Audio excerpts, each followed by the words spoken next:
Yeah, the numbers aren't officially in, but based on what officials have seen out here at Sky Harbor, they estimate March was one of the busiest months in over a year. That's pretty typical here at Sky Harbor, though.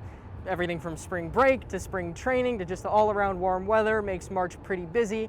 This year, more than most, though, the increase in passengers was a welcome sight.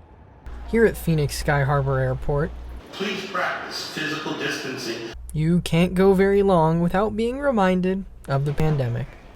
Facial covering over the nose and mouth are required at all times. But even amidst the announcements and the signs, the floor markings and the hand sanitizer, there are travelers.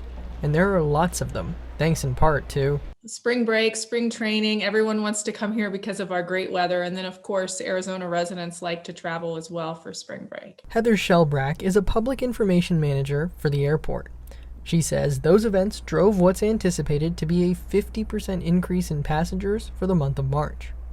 Even as Governor Ducey lifted many pandemic precautions across the state, the airport is still keeping all of its procedures in place. If you're coming to Sky Harbor, you'll still need one of these. The governor's executive order has no impact here since airports fall under the federal mask mandate, which is still in place. Sky Harbor also has sanitizing lights on escalators, hand sanitizing stations, and floor markings. We are, encouraging travelers when they feel safe and when they feel ready to return to the airport. That's the thing, though. Even with the precautions, for a lot of passengers, flying isn't something they're quite ready for yet. Take the case of Maddie Ford. I was visiting my brother for Easter. For her, flying wasn't an easy decision. I wore a double mask just because I was really nervous about it. And what she saw from other passengers, trying to not wear the mask as much as possible, certainly didn't ease her nerves.